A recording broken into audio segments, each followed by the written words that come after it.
Bonjour à tous, on se retrouve pour un deuxième épisode de Free Talk avec Alexis sur l'environnement des ads. Alexis, est-ce que tu es chaud? Ouais, carrément. Pas trop chaud de ton côté, on est en plein juin, 18 juin. De mon côté, c'est insupportable. Non, ça va, écoute, la clim arrive la semaine prochaine, donc je t'avoue que ça sera bientôt plus un problème. Ça va être royal. Alexis, je voulais te proposer un sujet un peu différenciant aujourd'hui. J'aimerais qu'on fasse un cas pratique surprise. Je vais pas faire comme si tu le découvrais en direct, je te l'ai mentionné il y a 5 minutes avant on commence l'appel pour le valider avec toi. J'aimerais qu'on fasse un cas pratique d'ads sur.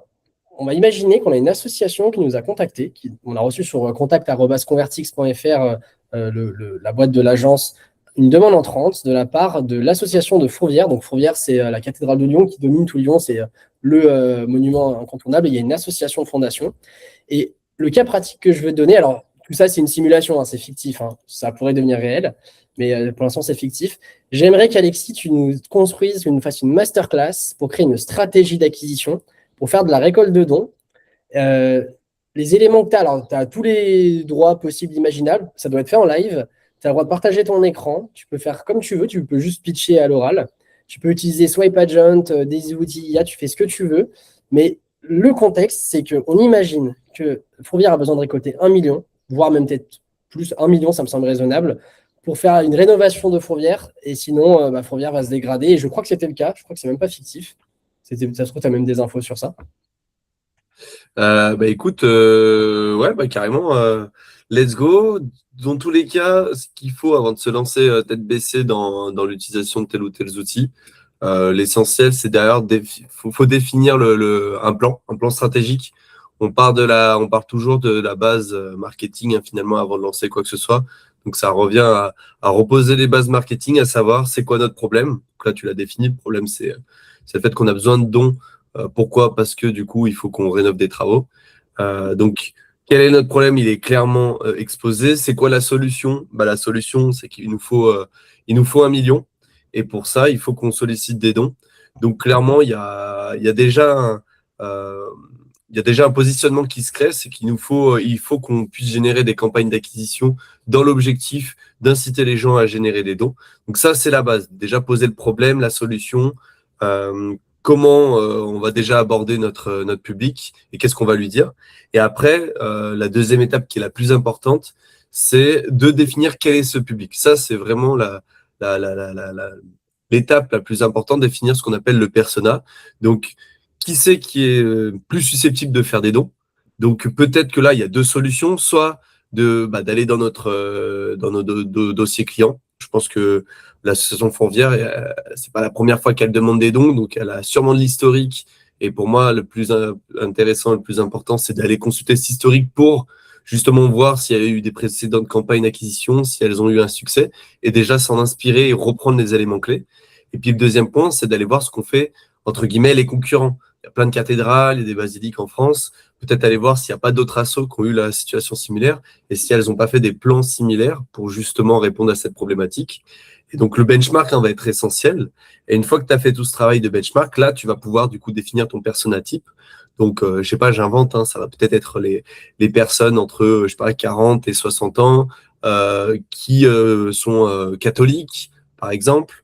Peut-être des retraités aussi qui sont plus susceptibles de s'investir pour des assos. Donc là, on va pouvoir définir ce persona. Et une fois qu'on a notre positionnement, qu'est-ce qu'on va aller chercher, comment on va aller le chercher, notre persona, et ben là, c'est là où il va falloir commencer à bosser sur nos outils d'acquisition qui vont nous permettre de répondre à cet objectif. Donc vraiment, première étape, c'est définir la stratégie d'acquisition en prenant, finalement, en reprenant des bases de marketing. Euh, et ensuite, une fois qu'on a fait cette étape-là, bah, c'est là où il va falloir qu'on fasse l'inventaire des solutions. Qu'est-ce qu'on va aller faire? Je sais pas, du call mailing? Est-ce qu'on va aller faire du phoning en masse? Est-ce qu'on va aller faire de l'acquisition en ligne via la publicité en ligne? Nous, on va prêcher notre paroisse, hein, pour ceux cas pratiques, bien entendu. À partir du principe que l'acquisition grâce à la publicité en ligne, c'est la meilleure des solutions. Mais si on est dans un cas de figure, il faut trouver le canal de prédilection, pardon. Bah là, en effet, il y aura aussi un travail supplémentaire de voir quel est le canal le plus pertinent. Et une fois qu'on a fait ça, bah là, on peut se positionner sur notre canal, à savoir, en l'occurrence, je pense que le plus intéressant pour aller recueillir des dons, c'est Meta Ads. parce qu'il faut toucher les gens de manière spontanée.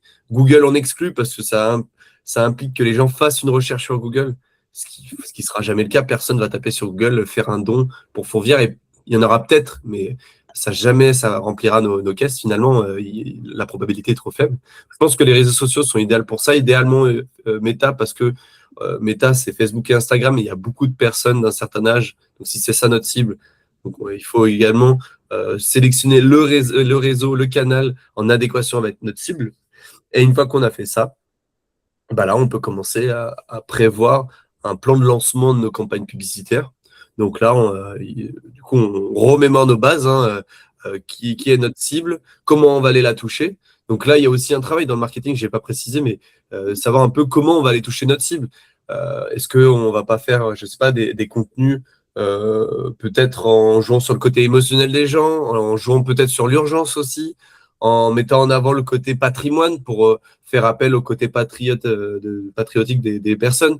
Donc il y a aussi cet aspect du comment, hein, qu'il faut aller chercher. Donc ça fait partie des bases marketing qu'on pose.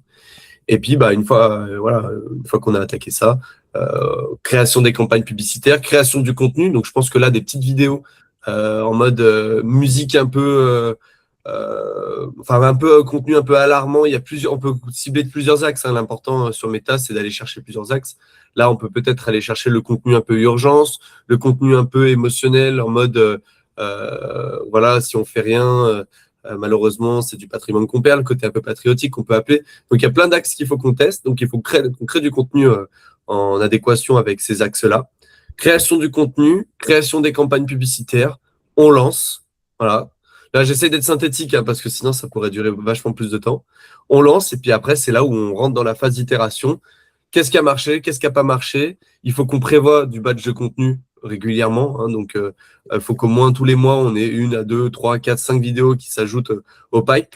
Et on se définit un coût d'acquisition cible pour que ça soit intéressant de continuer sur MetaAds, hein, parce que si on se rend compte qu'on dépense plus que ce qu'on gagne en dons, il va falloir peut-être arrêter.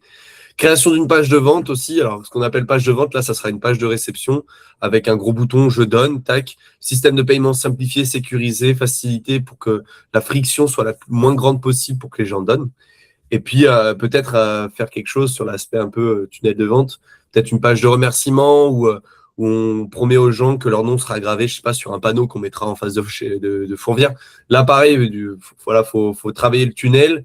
Peut-être un système de mailing une fois que la personne a donné, ou qu'elle soit au courant un peu de l'évolution du montant des dons, avec une espèce de courbe qui grandit au fur et à mesure que les dons sont donnés, et puis prévenir les gens si l'objectif a été atteint. Donc il y a aussi un système a posteriori, après le système d'acquisition, où il faut tenir les gens au courant. C'est important par rapport à notre objectif.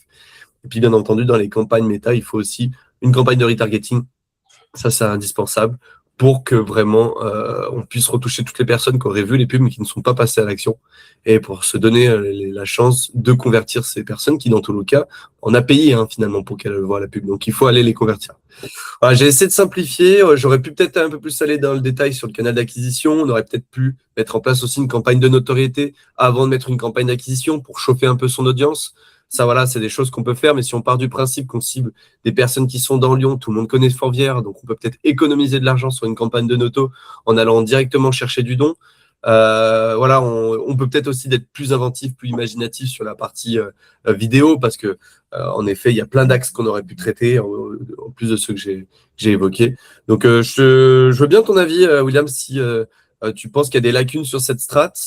C'est de l'improviser, donc forcément, c'est pas parfait. Mais je pense que ça pose déjà des bonnes bases pour aller chercher nos 1 million de dons. Ce qui est pas mal, c'est que pendant que toi, tu fais ta présentation, ta stratégie en direct, moi, j'ai le temps de faire des petites recherches et d'aller me faire des idées. Donc là, j'ai commencé à aller chercher quelques infos. Je te relance rapidement la balle et après, j'ai des idées qui ont popé, notamment sur la partie contenu. Toi, tu partirais plus sur du contenu statique, un visuel très factuel, de l'UGC, de la vidéo, de drone, patrimoine, parce qu'il y a des super points de vue à faire. Est-ce que tu serais très dans du traditionnel où on pourrait faire, je sais pas, mettre des alarmes en disant, je sais pas, en faisant Fourvière qui s'auto-écrase dans la montagne et qui disparaît à cause du manque de dons. Est-ce que tu jouerais un peu sur ce levier et tu partirais sur quoi comme type de contenu? Ou tu testerais peut-être tout, même, hein, j'en sais rien. Je pense qu'il faut tester plusieurs axes, c'est sûr. vu le caractère urgent de la situation, de la vidéo. Pour moi, de la vidéo, peut-être deux, trois statiques en retargeting, notamment parce que les gens ont déjà vu la vidéo, donc ils sont déjà sensibilisés. Les statiques, je les réutiliserai peut-être plus en retargeting, mais il faut de la vidéo avec une musique un peu dramatique, en mode un compte à rebours, un truc un peu vraiment triste. Voilà, je pense qu'il faut plusieurs axes, une voix off qui monte Fourvière avec peut-être en noir et blanc, comme ça fait l'aspect un peu triste, grisé. Il faut, voilà, la cathédrale est en train de, la basilique, pardon, est en train de dépérir. Peut-être aussi avec, comme tu dis, une image IA où on voit au fur et à mesure, en mode, bah, si on fait rien, voici à quoi ressemblera Fourvière. Ça peut faire l'office d'une statique. On met une grosse photo Fourvière complètement, pas démolie, mais dans un état pitoyable. Et on dit, vous voyez ça, bah, c'est Fourvière si jamais vous agissez pas. Donnez maintenant. Ça peut être un statique qui peut être très efficace aussi, au-delà d'une vidéo. Donc moi, je verrai bien du contenu vidéo parce que c'est là où les gens vont être touchés. C'est là où on va pouvoir saisir le côté émotionnel. Il faut toucher l'émotion des gens sur ce type de publicité. Et ouais, jouer sur l'aspect dramatique, patriotique, euh, urgent. Je pense que c'est déjà les trois axes, moi, que j'ai en tête. Alors, je me suis amusé pendant que tu parlais depuis tout à l'heure. Alors, on enregistre sur Google Meet, un bon ou mauvais outil. On a en bas à gauche un petit bouton pour interagir avec Gemini, interagir avec le transcript de l'échange. Et je me suis amusé, une fois que tu avais quand même pas mal parlé, à demander à Gemini de me faire un prompt que j'ai exécuté, tu t'en doutes, dans un de nos outils. Et ça m'a généré une landing page qu'on va pouvoir passer en revue. Alors, dans un premier temps, euh, ça c'est un élément on verra et qu'on voit en phase d'analyse marketing, hein, comme je vous disais, la première étape. Mais il faut qu'on soit aligné niveau charte graphique avec ce que Fourvière, euh, avec ce qu'on veut faire ressortir de Fourvière. Alors, je ne sais pas si c'est la vraie charte graphique de la fondation de Fourvière. Mais voilà, ça, dans tous les cas, c'est la base des bases. Il faut que votre charte graphique, elle reflète celle de votre site, de votre asso, de votre produit ou de votre service. Moi, j'aime bien le côté 425 000 euros collectés. Ça, c'est vraiment quelque chose Ouais. qui est indispensable. Euh, Ça, les 4 tours sont en péril. C'est dommage qu'on voit pas assez Fourvière. J'aurais bien mis une image, tu vois, un peu plus tôt dans la page, peut-être juste. Alors, ouais, là, on voit quand même un rapport d'expertise 2024, c'est pas mal. Mais j'aurais bien mis, tu vois, peut-être une image dessous ici, ou vraiment en mode Fourvière dans 15 ans, si on n'agit pas, avec vraiment, on voit Fourvière dans un état catastrophique. J'aurais bien mis ça tout de suite en haut. Là, c'est en fond, c'est dommage, on voit pas assez. C'est peut-être ce que j'aurais fait en plus. Là, alors, le choix de don est pas mal. J'aurais mis un choix de don personnalisé parce que là, le problème, c'est qu'on voilà, on n'a pas le choix entre 50, 100 et 200, on n'a pas d'autre choix. Mais bon, après ça, c'est parce qu'on a fait la page de vente de manière très rapide. Donc, forcément, il n'y a pas tous les éléments qui sont mis en avant. Par contre, ça reste ce que je me fais dans l'idée d'avoir une page de vente, c'est-à-dire qu'on sait directement ce à quoi on a affaire. Hein. On sait que voilà, 4 tours de Fourvière en péril, on sait le problème. Nous avons besoin de 100 000 euros, le besoin est mis en avant. Il y a l'objectif, le passage à l'action qui est tout de suite en haut. Ça, on respecte vraiment les critères d'une page de vente. Les logos, on peut mieux faire quand même. Ouais, les logos, ouais. Moi, j'aurais mis beaucoup plus, comme je te disais, l'avant-après en haut. Là, ça, c'est pas mal. Le rapport de risque de détachement, de ça, tu vois, ça, c'est pas mal de montrer des images un peu de ce qui se détache, de ce qui se fissure. Ça, c'est pas mal. Et puis, en effet, la page de vente, au fur et à mesure qu'on descend, on explique un peu plus en détail le pourquoi du comment. Donc, c'est le principe d'une page de vente. En haut, on met tout de suite les éléments principaux pour que les gens puissent passer à l'action. Puis plus on descend dans la page de vente, plus il faut être précis, parce que si quelqu'un descend dans la page de vente, ça veut dire que c'est quelqu'un qui a besoin d'être convaincu avant de passer à l'action. Donc plus il a besoin de convaincu, plus il descend, plus ça veut dire qu'il a besoin d'être convaincu, plus il faut être convaincant dans ses arguments de vente. C'est pour ça que plus on va descendre la landing page, plus il y aura des arguments. Donc là c'est pas mal. Alors la déduction fiscale, je l'aurais mis tout de suite en haut parce que ça c'est un avantage, à savoir que quand vous mettez en avant une offre, un produit, un service, il faut mettre en avant les avantages de votre offre et de votre service, de votre produit, de votre service. Et forcément, c'est des choses qui doivent tout de suite apparaître en haut. Donc là, je l'aurais mis même plutôt la déduction fiscale, je l'aurais même mis sur les publicités parce que c'est ce que les gens vont regarder, combien ça va leur coûter réellement de faire ce don. Donc là, on voit qu'il y a quand même un beau rappel de la déductibilité des impôts. Donc ça, c'est ce qu'il faut. Là, c'est dommage qu'on puisse pas faire le don là, en cliquant dessus. Moi, j'aurais beaucoup plus mis en avant le fait qu'on puisse faire le don rapidement. Euh, Donc là, il y a un formulaire, c'est bien, comme ça permet aux gens de laisser leurs coordonnées. Il y a encore le côté don, ça c'est parfait. J'aurais peut-être mis le formulaire aussi en haut, un peu plus détaillé, pour qu'on puisse avoir le mail des personnes, à minima, pour qu'on puisse les relancer ou les tenir au courant ou les mettre dans une boucle email. Euh, Moi, j'aurais quand même mis, je sais pas, un pop-up ou quelque chose ou une notif en bas à gauche qui met, voilà, Jean-Pierre vient de faire un don de 50 euros et ça défile au fur et à mesure. On voit tous ceux qui ont fait les dons. Et puis, j'aurais remis une section dans la page de vente avec tous ceux qui ont fait un don, avec toutes les têtes de toutes les personnes. Et avec, moi, j'aurais bien remis aussi le côté 425 000 euros collectés, je l'aurais mis là. J'aurais mis aussi une date. Je pense que sur tous les visuels, pages de vente, vidéo, il faut qu'il y ait une date limite pour jouer sur l'urgence. Donc ça, je l'aurais mis de partout.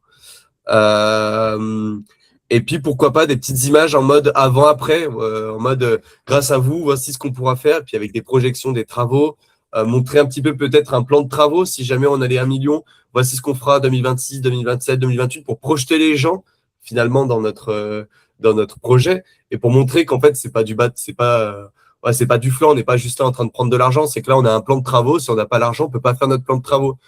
Donc, ouais, moi, j'aurais mis un peu plus de détails. Plus on descend dans la ligne pêche, plus il faut avoir des détails de toute façon pour convaincre les gens et puis remettre un appel à l'action à la fin. Et ça a été fait. Moi, je rajoute quelques petits éléments qui me viennent. C'était mon idée, hein, le coup des pop-up en bas à gauche, tu l'as dit avant que je te le dise, donc trop bien, on est aligné.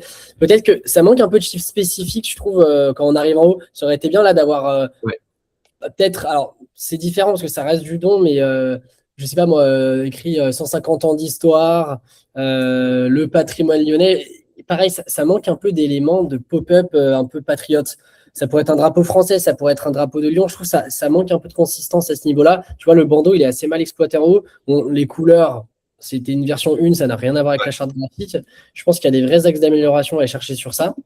Et pareil, il y a une incentive qu'on pourrait peut-être activer sur ce type de campagne. Tu fais un don, donc tu n'es pas là pour acheter quelque chose factuellement, mais une contrepartie peut être donnée. Je ne sais pas si ça pourrait inciter à passer à l'action. Fourvière propose de faire des visites au niveau, il propose de faire des visites au niveau de la basilique, des visites de la basilique, des endroits inaccessibles. Peut-être qu'un système de récompense de tu fais un don à ta visite, quel que soit le montant, ou même un concert, ça pourrait presque être un. Je sais pas si c'est pertinent, parce que du coup, on va peut-être sur du e-commerce, mais c'est pas un levier de motivation, mais c'est un levier de passage à l'action. Et par exemple, de dire, bah, si vous faites un an avant tel moment, vous avez une place pour le concert du jeudi 24 avril 2027. Je dis une bêtise. Je sais pas si tu trouves ça pertinent. Ouais, bah, la contrepartie, alors là, je vais vous partager mon écran et je vais vous montrer un peu ce que fait un site très connu. Je suis sur Ulule. Moi, j'aurais bien poncé à fond, en fait, ce que fait déjà les sites comme Ulule. Il y en a plein d'autres qui permettent de soutenir des projets. Et en fait, on va le prendre comme ça nous fait un cas pratique aussi d'une bonne page de vente pour moi, des éléments qui nous auraient manqué. Moi, je pense que ça aurait été hyper intéressant qu'on mette en avant tout de suite les contributions, les jours restants, pour vraiment mettre en avant le côté un peu urgent. Le financement à 30%, tu vois, là, c'est quelque chose que j'aurais rajouté. Et là, c'est ce que je vous disais, là, le côté un peu mettre en avant tous les dons qui ont été faits il y a 1 heure, il y a 2 heures, 5 heures, ça, je trouve ça génial. Ça permet vraiment de montrer aux gens qu'en fait, finalement, on est vraiment, c'est pas du fake, quoi.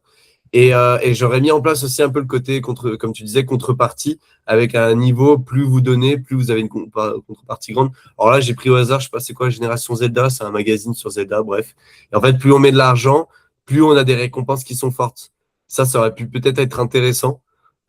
Et ça peut se traduire en visite, une pierre gravée avec à l'entrée de celui qui, je sais pas, qui donne le plus d'argent, il y aura une pierre où on regravera tous les noms des donateurs. Enfin, moi, je vois bien quelque chose dans ce genre-là. Et ce qui peut être pas mal aussi, on l'a pas mis en avant, mais peut-être une petite FAQ aussi, avant le formulaire, tout en bas. Mettre aussi cette FAQ, ça aurait pu être pas mal pour les gens qui se posent certaines questions avant de donner. Et du coup, voilà un petit peu ce que je peux dire de plus par rapport à cette page de vente. Ouais, je suis en train de regarder là, j'ai tapé don église sur Google. Alors, j'ai évité quand même de cliquer sur sur les liens histoire d'être un peu correct. Je reprends le partage. J'ai ouvert celle de Notre-Dame, par exemple. Hop, je sais pas si tu vois mon écran. Pas encore, ça arrive. Ah, génial. Ah bah ouais, c'est ouais. Donc là, alors je trouve c'est très lourd. C'est très lourd comme page. Il y a beaucoup d'infos, mais au-delà de la partie esthétique, je trouve ça pas mal ce système déjà de dons un peu libre qui se met à jour. Il y a aussi une notion, ça je voulais t'en parler, c'est là on a été très concentré sur le don finalement assez ponctuel. Il y a le côté récurrent, le Ah côté oui, régulièrement, un peu comme dans les associations dans la rue, tu sais, qui te proposent de donner ton RIB pour faire un don récurrent.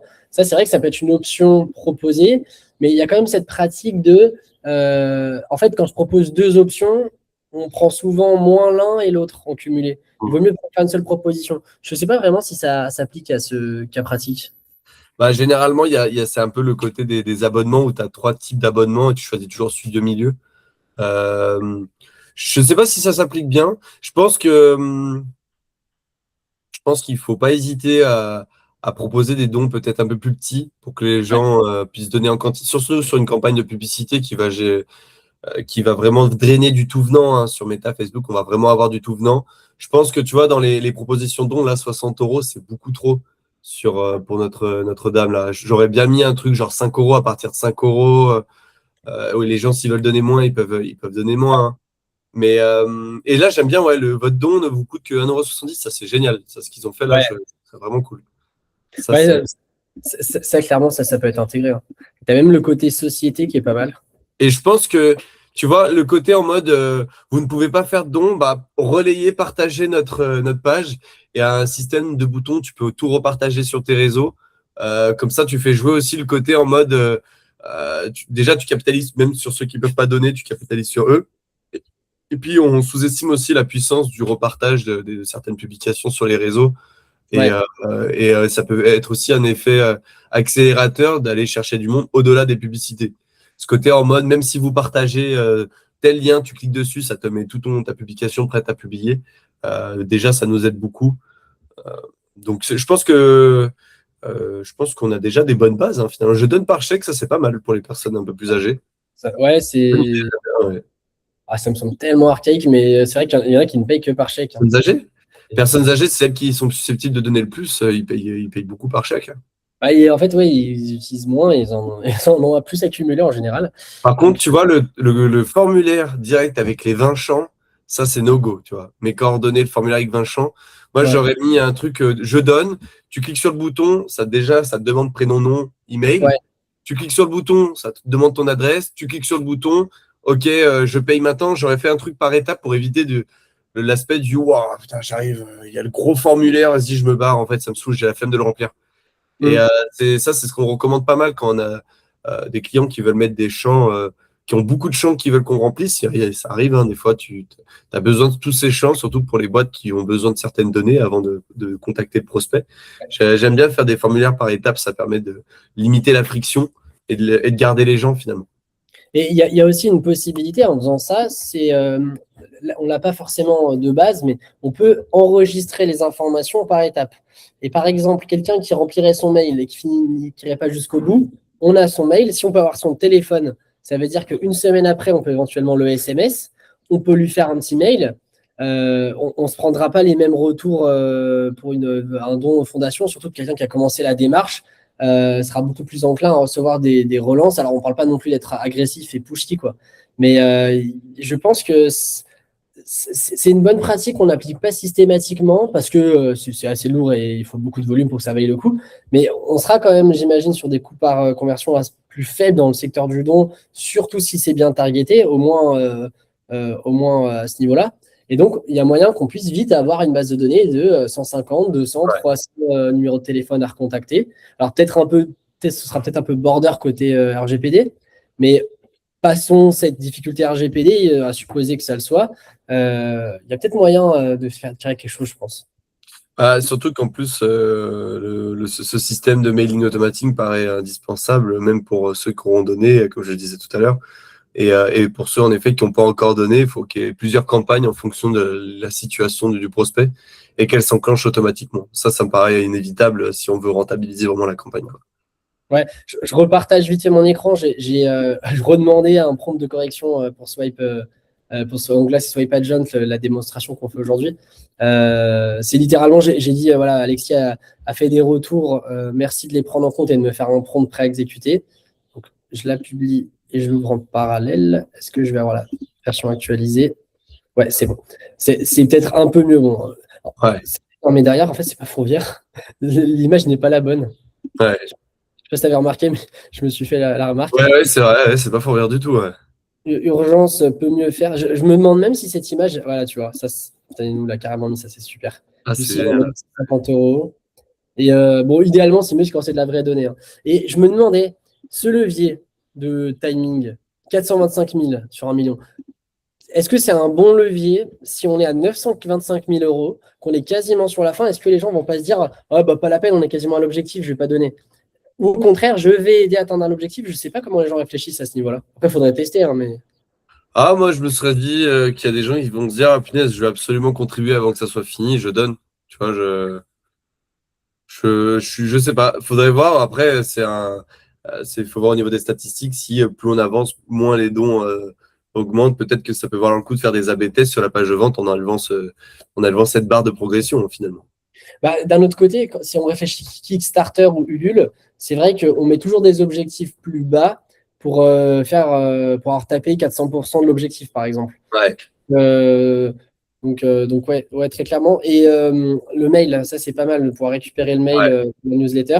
Il a aussi rajouté, j'avais vu, donc le cadeau. Alors, pas hyper bien mis en avant, je trouve, mais pourquoi Ouais. pas. Et le plan de restauration, ça c'est chouette. Si on peut ouais, il propose de télécharger le Ah, dossier. technique, ça c'est bien. Ouais. Ça, c'est cool, voire même le recevoir par mail au lieu de télécharger direct, comme ça on Oui, a choisi le mail. carrément. Tu chopes le Et, mail, petite et le mail, FAQ. ouais, le FAQ est basique, hein. Là, tu vois, ça se voit qu'on n'a pas fait de NVB, qu'il n'y a pas eu un brief marketing ou un brief informationnel. Ouais. Même MVB, chose. peut-être que tu peux définir pour ceux qui nous écoutent, qui seraient peut-être pas à l'aise avec ça.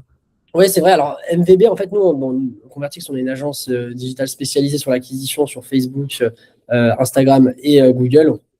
Et globalement, quand on commence à travailler avec un client, sauf vraiment cas exceptionnel, on leur envoie un document, actuellement un document Word, hein, ça pourrait évoluer par la suite, qui va être à remplir, et c'est ce qu'on appelle le MVB. MVB pour Minimum Viable Brand. Concrètement, qu'est-ce que ça veut dire? C'est un document marketing qui résume tout le marketing de votre boîte ou du moins de votre solution. Ce que vous faites, ce que vous ne faites pas, pour qui vous ne bossez pas, votre mission, votre vision, tous les éléments à connaître, vos concurrents, ça va être vraiment la base sur laquelle on va partir pour pouvoir construire toute la stratégie. Et c'est ce qui nous permettrait, par exemple, demain de dire, on sait que le levier principal de passage à l'action sur le don, c'est pas forcément la culpabilité, mais c'est la défiscalisation, par exemple. Je vais dire une bêtise. Ou alors, c'est le fait d'appuyer sur la foi, par exemple. Ou alors, c'est le fait de dire qu'on est un bon Lyonnais si on fait ça. Et en fonction de ces leviers, ça va nous permettre de mieux orienter la landing page, mieux orienter les publicités. Et ça nous permet vraiment de gagner du temps sur la prise en main parce que là, en fait, avec Alexis, on ne s'est pas renseigné en l'occurrence. On peut se renseigner, mais la plupart des infos, souvent, c'est l'entreprise pour qui on travaille qui connaît toutes ces infos, en fait. Et d'ailleurs, qu'il le connaît très bien, qu'il l'a parfaitement en tête, des fois qu'il ne l'exprime jamais, voire même des fois qu'il l'a en tête, mais qu'il ne l'a jamais verbalisé. Et alors, je ne sais pas toi, mais Alexis, j'ai plusieurs fois cette situation où un client me dit, en remplissant le MVB, en fait, j'ai mis sur papier ce que j'ai accumulé dans la tête depuis 20 ans, et je me suis rendu compte d'un argument que j'avais en tête, mais que je n'ai jamais dit à mes commerciaux, par exemple. Ouais, ça, de toute façon, ce MVB a cet avantage de servir de base de brainstorm pour nos clients pour qu'ils puissent du coup poser déjà une ébauche de leur stratégie marketing. Et comme on disait au début, hein, c'est ce qui va permettre, nous, derrière, de faire tout le plan marketing. C'est cette base-là. Et elle est indispensable. De toute façon, hein, c'est comme pour une maison, si tes fondations sont pas bonnes, ça s'écroule. Les campagnes ads, les campagnes d'acquisition publicité, c'est pareil. Ça reste des outils au service d'une stratégie d'acquisition globale et surtout d'une stratégie marketing globale. Si cette stratégie, elle est pas bonne, on fera pas des miracles avec des ads, hein. Que bien avoir en tête ce plan-là. Voilà. Il y a aussi un élément, je le rajoute au passage. Il y a un levier qui marche bien, c'est quand les gens arrivent sur la landing page, qui déplacent leur souris en dehors du cadre de l'écran et avoir un pop-up qui apparaît. Attendez, est-ce que vous voulez vraiment pas faire de don? Et là, peut-être proposer de faire un don beaucoup plus faible, je sais pas moi, 1, 2, 3, 4, 5 euros. Je me dis que, alors il peut y avoir des sujets de processeur de paiement, de coûts de paiement, mais d'une certaine manière, il n'y a pas de petit don parce que même si la personne donne 1 ou 2 euros de manière très simple, Ça peut autofinancer les campagnes parce qu'en fait, mine de rien, on a parlé de faire des dons, mais on n'a pas parlé du fait d'autofinancer les campagnes. Je ne sais pas si la réflexion est très pertinente, mais chaque euro compte. Et en fait, la personne peut financer sa propre acquisition parce que si elle est partie et qu'elle n'a rien donné, on a tout perdu. Et donc, Ouais, un petit pop-up quand la souris sort de l'écran, c'est quelque chose qui pourrait. C'est peut-être too much, c'est peut-être trop marketing. On part peut-être trop loin, mais ça peut être une idée tant qu'à être ambitieux. de toute façon, c'est comme d'habitude, hein, il n'y a pas de science infuse, il n'y a pas de science exacte sur la partie acquisition. Il y a des bases qu'on peut apprendre, mais derrière, ce qui va vous permettre de vraiment réussir vos campagnes publicitaires, ça va être le test. Tester, tester, tester, être humble face aux résultats que vous allez avoir avec ces tests, garder ce qui marche, supprimer ou modifier ce qui ne marche pas. Et en fait, il faut vraiment ne pas avoir d'ego quand on fait de la pub. Vraiment avoir zéro ego parce que si vous arrivez en mode moi je sais tout, on va faire comme ça et pas autrement, vous allez aller droit dans le mur parce qu'en fait, chaque situation est différente, chaque client est différent, les conjonctures sont différentes et il faut vraiment y aller avec un état d'esprit d'itération. Et ça, c'est vraiment la clé du succès si vous faites de la publicité en ligne, quelle que soit la plateforme. Hmm. Alors, Euh, ouais, vas-y, excuse-moi. Vas-y, je t'en prie, si tu voulais compléter, je te challengerai peut-être sur autre chose après. Ouais, très, très chaud. Un autre sujet ou on reste sur le sujet Fourvière? On va rester sur le sujet, mais vas-y, je t'en prie, fais ton retour. Moi, j'ai une question à 1 million. Est-ce que on met un processeur de paiement directement sur le site ou on fait un formulaire et les gens sont rappelés? Ou les deux? Non, il faut mettre un système de paiement direct sur le site parce qu'il faut jouer sur le fait qu'il y a des gens qui veulent passer à l'action très vite. C'est d'ailleurs souvent le cas des gens qui cliquent sur des pubs. Et Ouais. après, c'est plus pour ceux qui n'ont pas donné. Là, s'ils ont donné leur mail, on peut leur reproposer en fait un système de paiement par mail ou par téléphone s'ils ont donné leur téléphone. Mais je pense qu'il faut dans tous les cas l'intégrer sur le site et que le paiement se fasse en un minimum de clics possible pour éviter la friction, parce qu'on parle quand même de don d'argent, ce qui peut, dans tous les cas, c'est matière à friction, un don d'argent. Donc, Ouais.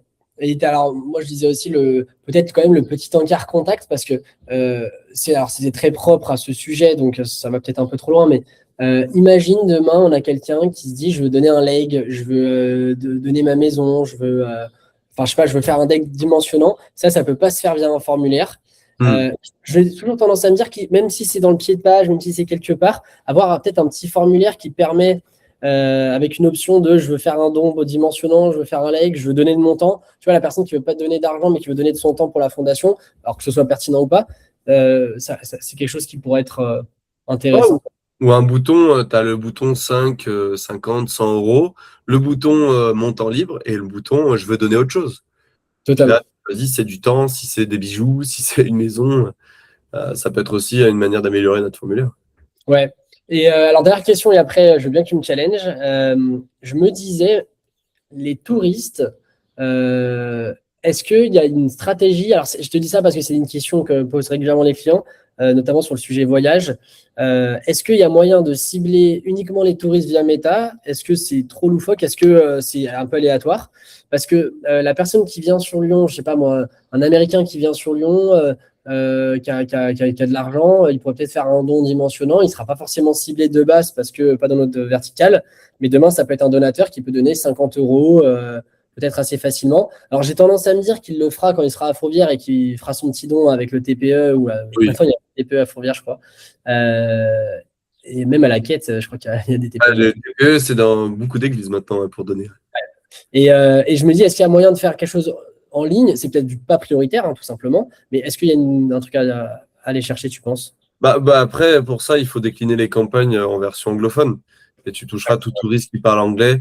Rien ne sert d'aller chercher des langues trop compliquées parce qu'on va déjà drainer la majorité des touristes avec l'anglais. Mais tu Ouais. diffuses la même campagne traduite en anglais au niveau des textes, des contenus, et juste sur la même région géographique, sauf que juste tu cibles les gens qui parlent en anglais et automatiquement tu auras les touristes. Ouais, trop bien. Bah, je pense qu'on a fait pas mal le tour. Ça se trouve, les amis de Fourvière nous contacteront, on verra bien. Écoutez, en tout cas, voilà, on est prêt à nous challenger. N'hésitez pas à nous challenger si vous voulez qu'on vous accompagne sur sur les publicités. Même en commentaire, si vous avez d'autres idées de cas pratiques, avec grand plaisir aussi. Moi, j'ai un petit challenge pour toi, toujours en restant un peu sur le côté fourvière, mais j'aimerais qu'on parle un peu plus de ta spécialité, qui est le e-commerce, hein, finalement. Moi, Ouais, demain, je me mets à la place on parlait des fondations de fourvière. ils ont la bonne idée de vouloir vendre un peu leurs produits un peu religieux, tu vois, des produits genre des croix, des patrons, des bougies que tu vois, tu peux allumer chez toi. Et ils le font déjà en physique dans une petite boutique, ça marche bien, hein, une boutique qui est à côté de Fourvière, imaginons. Je sais pas si c'est peut-être qu'ils le font, je sais pas, j'ai pas vérifié. Et demain, ils se disent, OK, là, c'est bien, mais on aimerait bien se lancer sur Internet parce qu'on pense que vendre en ligne, ça pourrait aussi attirer plus de monde, parce que tout le monde ne se déplace pas à Fourvière, mais peut-être qu'il y a des gens qui ont envie de racheter un petit souvenir de Fourvière, ou même pour offrir, tu vois, ou même pour chez eux, tu vois. Donc, qu'est-ce que tu ferais, toi, si on devait lancer une stratégie d'acquisition, mais plus en mode e-commerce, tu vois, pour vendre ses produits, cette boutique? Ouais, alors, premier élément déjà, créer un site e-commerce, tout bêtement. Ça n'a pas besoin d'être forcément très, très compliqué. Euh, le plus simple, c'est de partir d'un CMS. Donc, un CMS, ça va être un ensemble de codes qui sont déjà préfaits et qui permettent de facilement faire son site internet. Ça permet de ne pas avoir à tout recoder de zéro.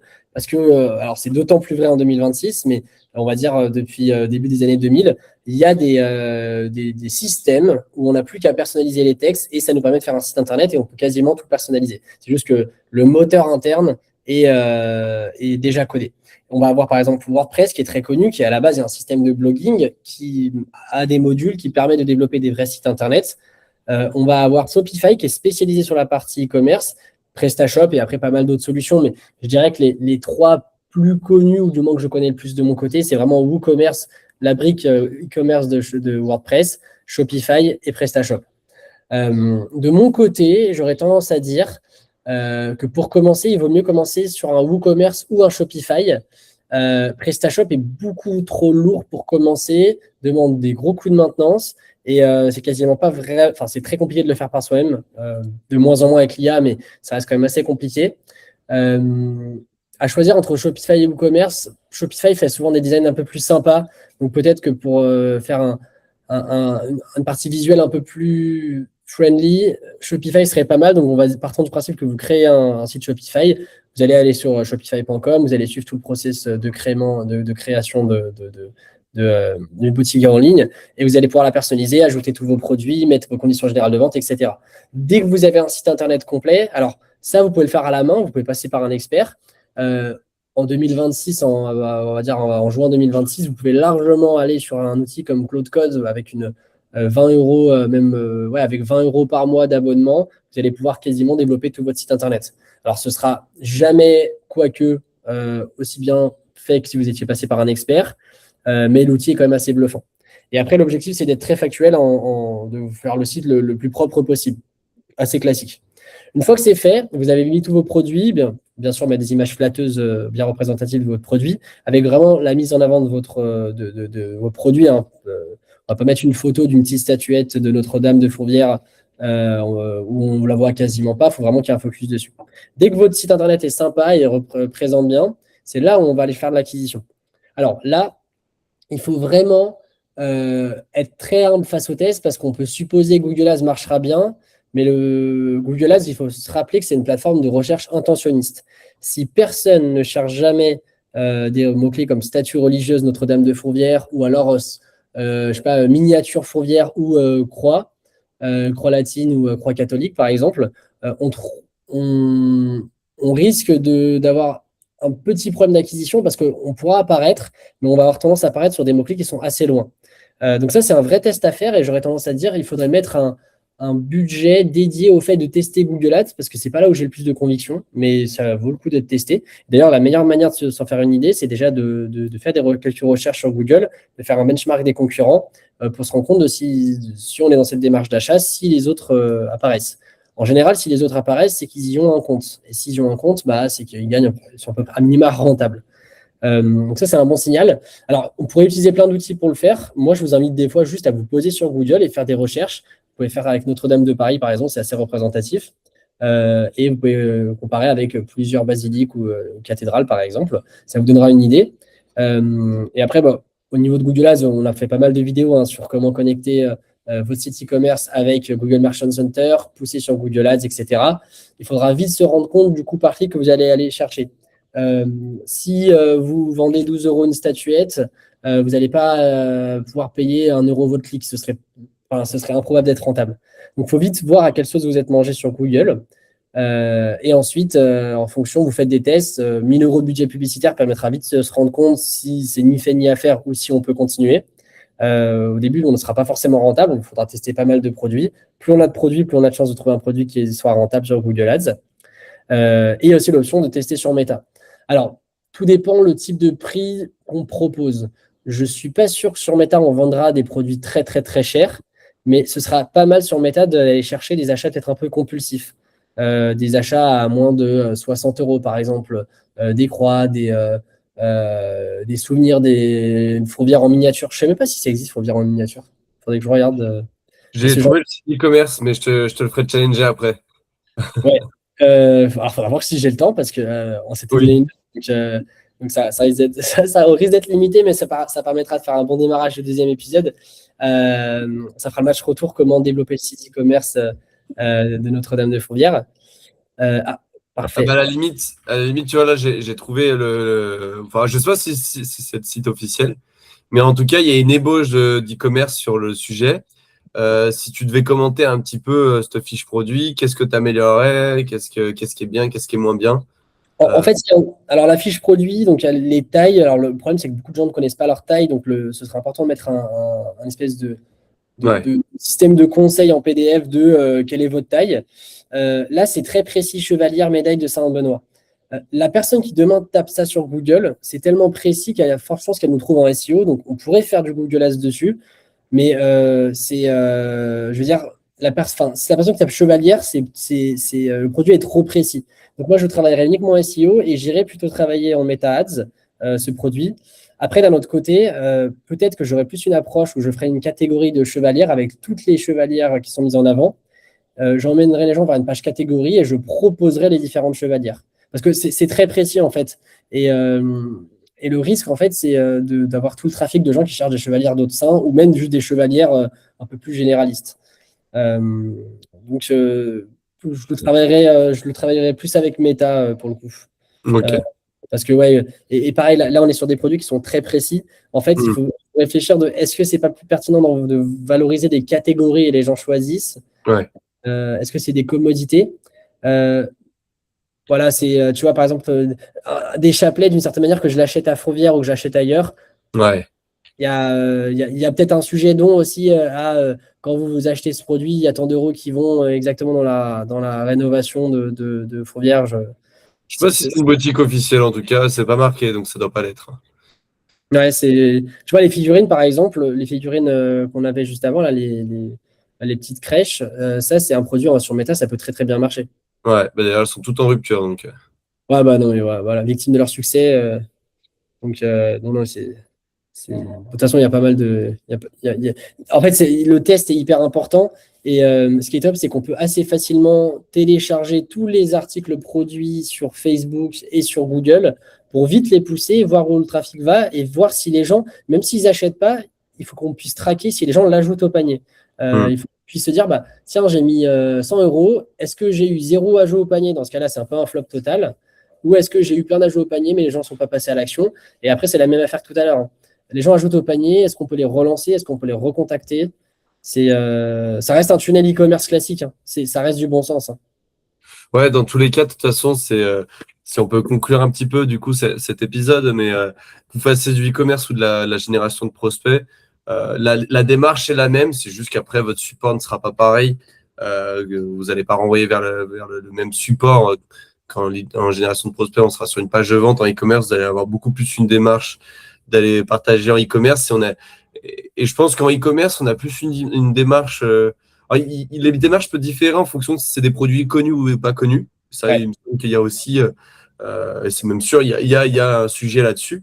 Et c'est surtout que je pense qu'il y a peut-être plus de facilité si le produit est connu à aller chercher de la renta sur du e-commerce parce que tu as aussi ce côté où c'est calculable facilement. Tu sais que tu vas vendre tel produit, tu as payé tant, ton retour sur investissement est beaucoup plus précis en e-commerce.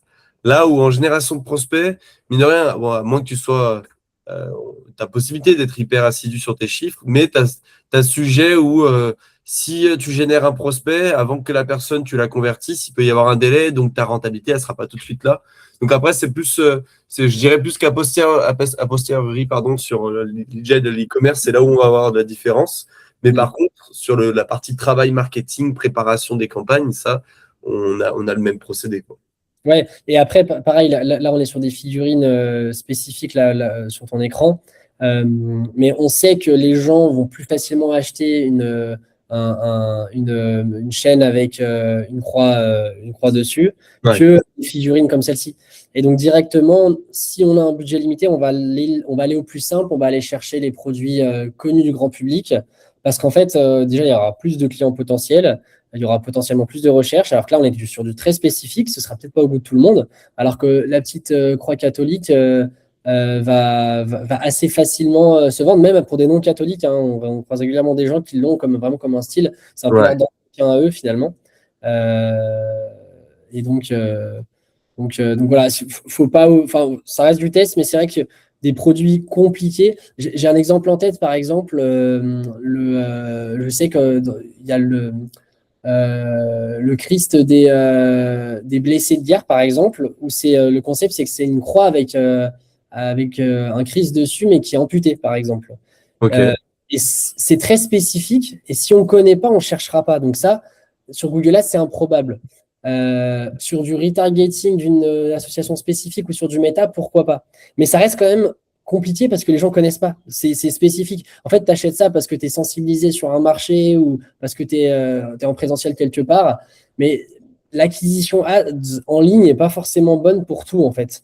Et c'est là où il faut aller vers les ventes faciles. Il faut aller chercher les produits faciles. Le cadeau de Noël, le truc qui va bien, la crèche du monde, la crèche originale. Mais il ne faut pas pousser l'originalité trop loin. C'est ce que je dirais pour conclure. Ok, bah écoute, je pense qu'on a bien fait le tour du sujet sur ce cas pratique. Ouais, c'était marrant.